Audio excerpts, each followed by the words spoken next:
Ladies and gentlemen, before our coffee break, now we'd like to invite the advisor to Vice Chairman at Eczacibasi Holding, Mr. Berk Kocaman, and the CEO of EDAM, Mr. Ussal Şahbaz, to the stage.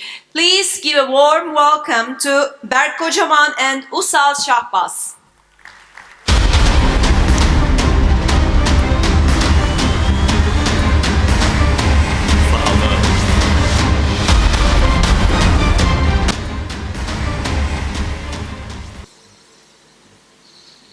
We have listened to so many great presentations so far, and this thing, what Summit said, struck me well. Unlearn and learn, he said, or unlearn and relearn. Has any of you read this book called The End of Theory by an economist, Richard Bookstaber? Any of you, show me your hand if you read the book. One lady down here. This is how the book starts.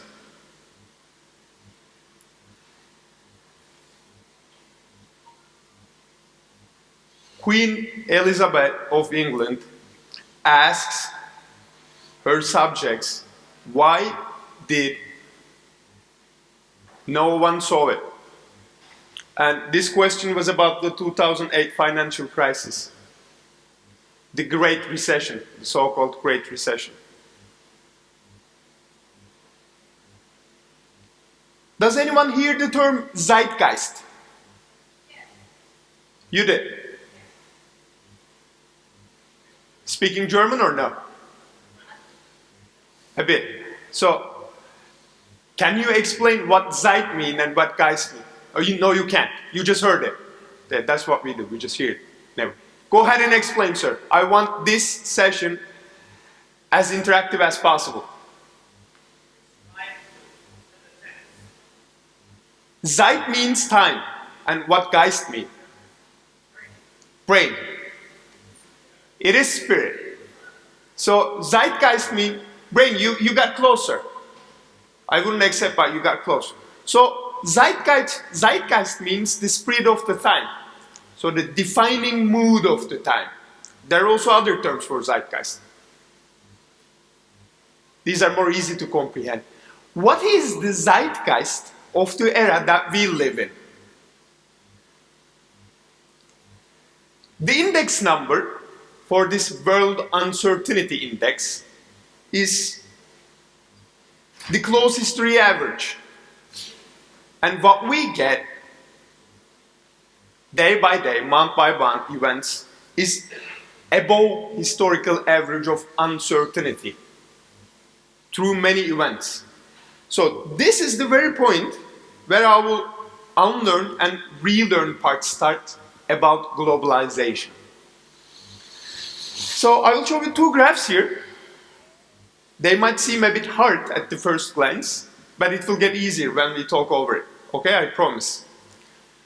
What you see on the left is the share of G7 countries. Can anyone name the G7 countries? I will help, I promise. No China. No India. No India. Sorry. This is the old school. This is the old country, school. old rich. Old age countries. United States, UK, Germany, Japan, France, Italy, and Canada. There you go. You see the world manufacturing shares of G7 countries, and it drops suddenly by 1990. What happened in 1990? Or 1989? To round it up, to ease the understanding. What happened? USSR failed. The fall of Berlin Wall.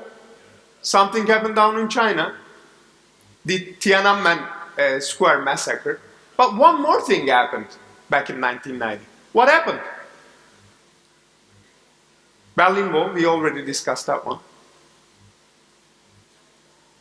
We pushed the button of internet, and internet penetrated into the consumer world, into people's daily lives. So what we see here at the second graph is the G7's share of world GDP. This is the easiest economic metric where we calculate the overall production within a country, within a specific time. This is for all the world. You see that from 70% to 40%. So 30 percentage point decrease in the share of G7. Okay? Assume globalization, this is the unlearned and relearned part. Assume globalization was nothing but about knowledge flows from the center economies to periphery, from the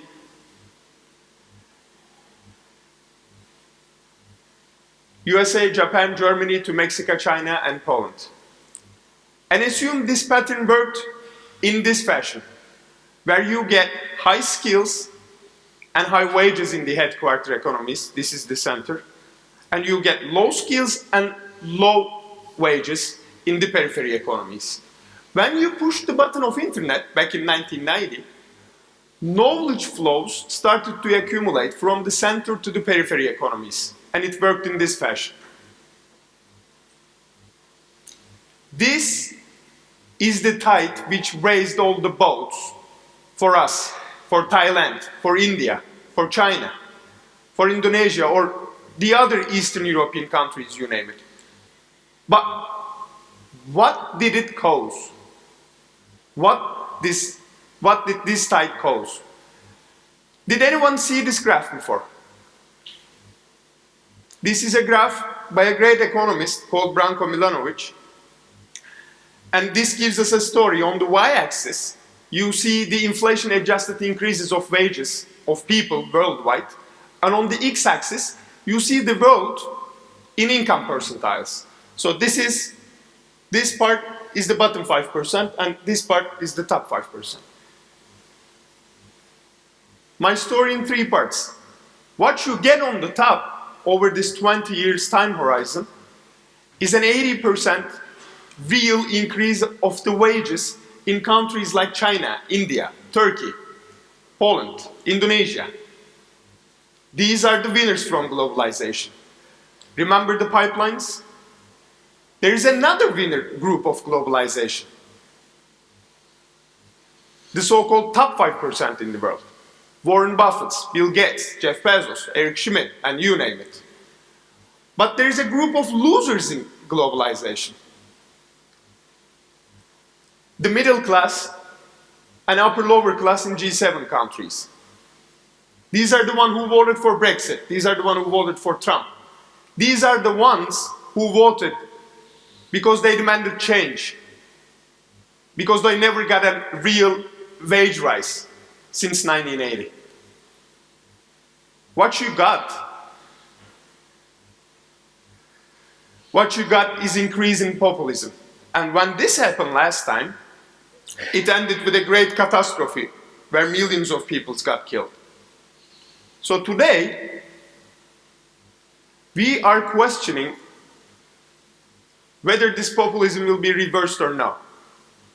And we believe that it's strictly tied to the unseen technological developments that we are witnessing day by day.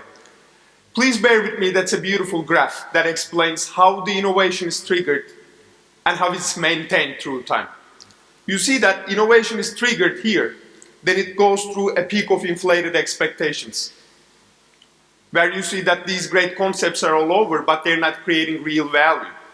Then what you get is all but disillusionment.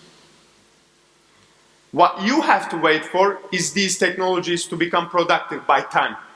You see the time horizons for these technologies as depicted by the great American technology firm Gartner, and you see that the gray dot represents the technologies that possibly affect human life in less than 2 years' time span. And you don't see any gray dots on the graph. No gray dots. This curve explains many things. Many things. You may see this curve as the beginning of a relationship between a man and woman. Everything will be great. We're going to get married. Oh, let's evaluate the other alternatives. All you want to see is whether you can see the curve in this part and sit on the plateau of productivity. There are firms worldwide who saw the plateau of productivity and now they're affecting our lives day by day. What are those firms? Yes. But before passing to the firms, I'll tell you a story. So, Berk spoke about deindustrialization in the developed world and how the middle class is evaporating. I think this is very important for what you are doing, because who will be your client is very important. Will it be the super rich, or will it be the upper middle class? Or will there be an upper middle class? Who will you cater? That's very important. But another important thing is the technological development, which Berk just showed. How do I get this back? Red one, I guess. Red one. Which Berk just showed. Now, everyone is talking about these new exponential technologies, especially artificial intelligence, and how that will impact our jobs is the real question for us. So, I'll talk about that a bit, and at the very end, I'll also tell you which jobs will disappear, including what you are doing. So, bear with me until that moment. But this will be the reason of another populist backlash probably, because there will be a lot of joblessness, a lot of unemployment because of the new technologies, and that will also transform the market. So these are all critical things for what we are doing, and who will be our customers in the near future. But first I'll tell you a story about the artificial intelligence. So everyone talks about artificial intelligence, but no one really knows what it is. I'll tell you a historical story. The first artificial intelligence application, which happened in France after the French Revolution. They had a very important task. They were distributing the pieces of lands to the landless villagers.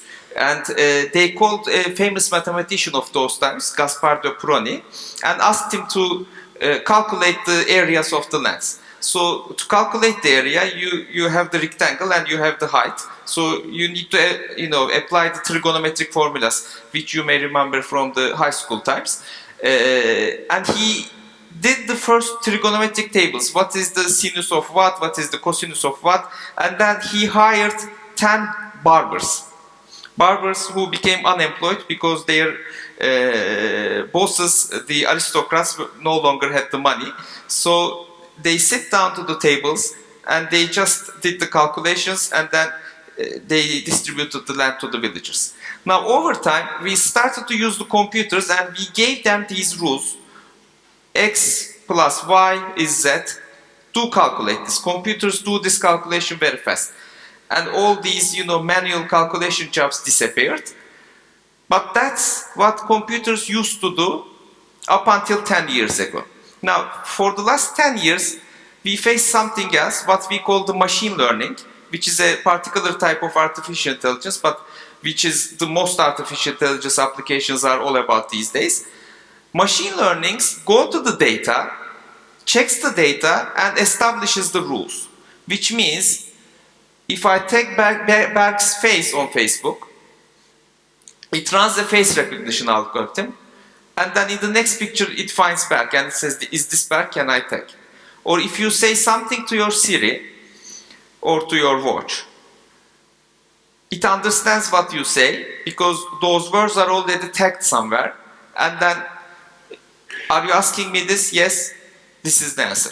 So now artificial intelligence actually goes to the data, finds the patterns, and establishes the rules. So this is changing all the game, and this is changing how the economy is behaving, because if you check the list of largest companies 10 years ago and today, you see that it has completely transformed. It was all banks and energy companies, now it's all artificial intelligence companies, Amazon, Yahoo, Apple, Google, Microsoft. What these companies are doing is actually collecting data from you guys, and then running all these artificial intelligence algorithms. Amazon knows what you are buying, if you have your Kindle, what you are reading, which page did you stop, when did you get bored, etc. Facebook knows who you are friends with, who you are hanging out with, all the faces, and who you have relationships with, who are you messaging every day, etc. Google knows what you are wondering. Do you ask the questions that you ask to Google to your wives or husbands? Or to your bosses? No. So they know what you are thinking about and what you are wondering. So they have this critical information, what you are searching, and they establish their business models around that information. They use the artificial intelligence to track this data and to establish new rules. Now that's how these companies are getting the most valuable companies of our era. But if you check whether they are creating employment, I'll show you one more table. These are the recent acquisitions made by these companies all over the last 10 years. And you'll see a pattern here. 13 years ago, Google acquired YouTube. And when they acquired YouTube, YouTube employed 65 people. They paid $1.65 billion for YouTube. This means they paid $25 million for each employee. $25 million for each employee. When Facebook acquired WhatsApp, much more recently, they paid $345 for each employee. So imagine, one employee creates $345 million of value for the company. Now, these companies are not really employing too many people. How many of you have friends who are working for Facebook? A few hands. But if I asked an automotive company, you would know many people, right? So these companies are not really creating employment. And this is what the artificial intelligence is actually doing to our jobs. Now, so people tell many jobs will disappear. Whether that will happen or not is a question, but it is much better to analyze the jobs in terms of the tasks that are being done. So, for example, as a wedding planner, you have many tasks, right? You send the invites, you get the answers, you plan the sitting table, whatever. Now, most of these things could be automated. Some of these things cannot be automated. So you can send the emails automatically, maybe also get the RSVPs automatically, but probably you can't make the sitting arrangements automatically because that requires some human touch. So each task can be categorized whether that could be done by artificial intelligence or not. So generally these tasks are explained in 4 categories. One is communication, something that we are every day doing, including the speech. And it turns out that actually artificial intelligence is very good in communication. Artificial intelligence can understand words, artificial intelligence can understand what you have written, and it also started to speak recently, what you are doing with your series. So communication is something that is that could be done artificial intelligence. The other thing is the social skills, the emotional skills, understanding, feeling what the other part is telling you and behaving in an emotionally correct way. This is not very well done by artificial intelligence, at least not for the moment. The third category is the physical skills. Carrying something, sewing something, cooking. So these things, some of them are done good by artificial intelligence, such as navigation, which the autonomous cars are doing.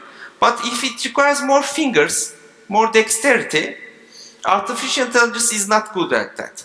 So, for example, cooking complex food, let's say. For example, cleaning. Artificial intelligence is still not doing that very well. But in general motor skills, artificial intelligence is very good. Navigation, finding your way, those kind of things.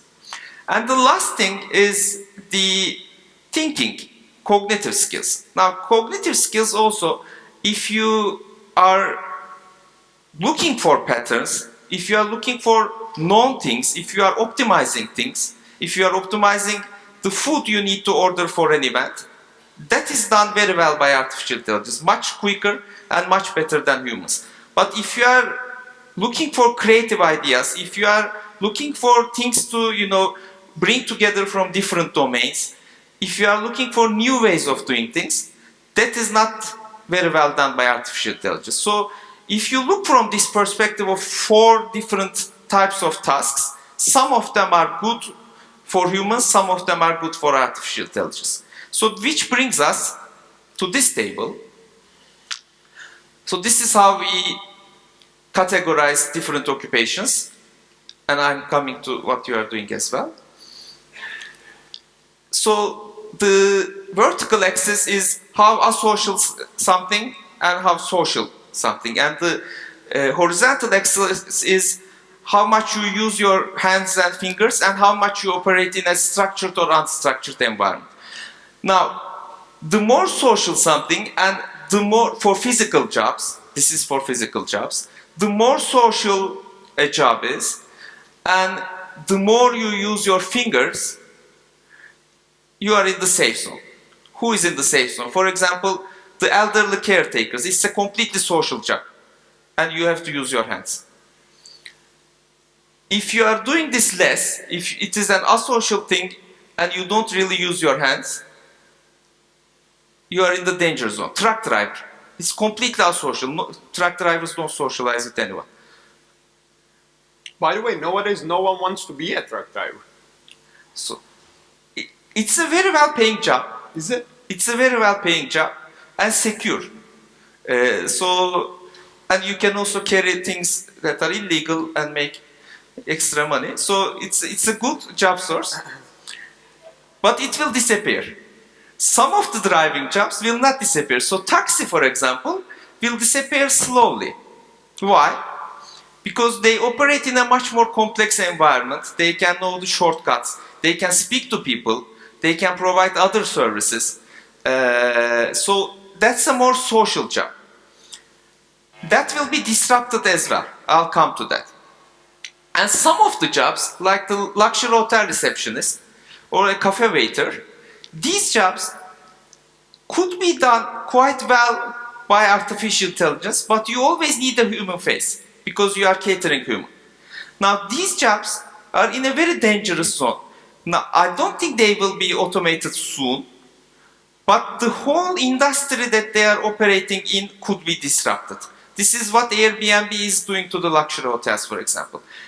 If we end up one day without any luxury hotels, even if you need a human for the receptionist, you won't have the receptions anymore. So this is a quite dangerous zone. They won't appear, they won't disappear soon, but they can easily be disrupted. And one day, the whole industries could disappear. So this is more or less the categorization for the physical jobs. For the cognitive jobs, again, the safe zone is the concierge, because they know everything and the details, the PR director, the CEO, and the criminal lawyer. Now, the lawyer itself is somewhere else. I think it is, I didn't put the other lawyer, but I think it is in the human veneer part. But the criminal lawyer, because they really influence the judges, and it's a human thing, it's a social thing, that is not likely to disappear. But the teachers, doctors, tour guides, these are all things that could be done by artificial intelligence very well. Doctors, they don't use any data. If you analyze the cases with data, you get much better results. But you need someone to explain this to the patient, to convince the patient to the treatment, and to also give them psychological support. I think this will be the direction that these jobs will be evolving. And here is the wedding planner. And on the slowly disappearing side, there are even the newsletter columnists could disappear because the news aggregators are doing this much better and no one is reading newspapers anymore. And the danger zone is the obvious things. Telemarketers, insurance experts, tax planners. These will be easily disappearing jobs in the next 10 years. Guys, what we do, what my friend Ussal said many times during his presentation, is all about disruption. I don't know if your native language, your mother tongue, has something to explain disruption, but my mother tongue, Turkish, doesn't. There is no such word or explanation for disruption in Turkish. What we can say, disruption is a successful attack on the current gatekeepers. Gatekeepers of the old economy. It's hotels, in case of Airbnb. It's media, in case of Facebook. And you can name it. One thing that I would love to add is whatever you do in the future, make sure that you attack on the gatekeepers, on the current gatekeepers. Because someone will, that's for sure. And I think if you can combine skills from different jobs or different domains, it will be highly unlikely that what you are doing will disappear. So there's a saying, if you can explain what you are doing as a professional job to your mom in 10 minutes, it is likely that your job will disappear in 10 years. So if you can do more complex things with a much more human touch and human compassion, then it is very likely that those jobs will survive. And the ones, the people who cannot survive this way will impose the next populist backlash. Thank you very much for listening.